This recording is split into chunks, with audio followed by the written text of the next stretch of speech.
Men's health വീക്കിന്റെ 1-ാം ദിവസമായി ഇന്ന് ഞാൻ നിങ്ങൾക്ക് ലൈഫിൽ ഫിസിക്കൽ ഹെൽത്ത് മെയിൻറ്റെയിൻ ചെയ്യേണ്ടതിന്റെ പ്രാധാന്യത്തെക്കുറിച്ച് പറഞ്ഞു തരാനാണ് ആഗ്രഹിക്കുന്നത്. പറ്റാവുന്ന ദിവസങ്ങളെല്ലാം ജിമ്മിൽ പോകാൻ ശ്രമിക്കുന്ന ആളാണ് ഞാൻ.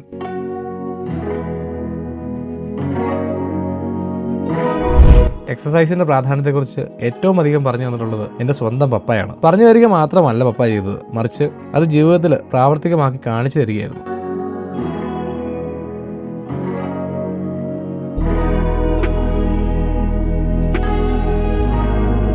ശാരീരിക ആരോഗ്യത്തെപ്പറ്റി പറയുമ്പോൾ ആദ്യം മനസ്സിലേക്ക് വരുന്നത് നമ്മുടെ മലയാളികളുടെ സൂപ്പർ സ്റ്റാർ ടോവിനോ തോമസ് പറഞ്ഞൊരു കാര്യമാണ്. റോൾസ് റോയ്സ് കാറിൽ ആരെങ്കിലും മൂത്രം ഒഴിക്കൂ? ശരിയല്ലേ? റോൾസ് റോയ്സ് കാർ പോലെ തന്നെ വളരെ എക്സ്പെൻസീവായ ഒന്നാണല്ലോ നമ്മുടെ ബോഡിയും. അതിനെ നശിപ്പിക്കുന്ന ഒന്നും നമ്മൾ ചെയ്യാൻ പാടില്ല. സോ നമ്മുടെ ജീവിതത്തിൽ നമ്മൾ ഏറ്റവും അധികം സ്നേഹിക്കേണ്ടത് നമ്മുടെ സ്വന്തം ശരീരത്തെ തന്നെയാണ്. അതുകൊണ്ട് ഹെൽത്തി ഫുഡൊക്കെ കഴിച്ച് വർക്കൗട്ടൊക്കെ ചെയ്ത് ശരീരത്തെ ഹാപ്പി ആക്കി നിർത്തുക. അപ്പോൾ തന്നെ ലൈഫിൽ ഒരു ഹാപ്പിനെസ് ഉണ്ടാവും. So let's stay healthy and happy. This is RJ Godwin, the migrator Mallu. Hi fi to all source.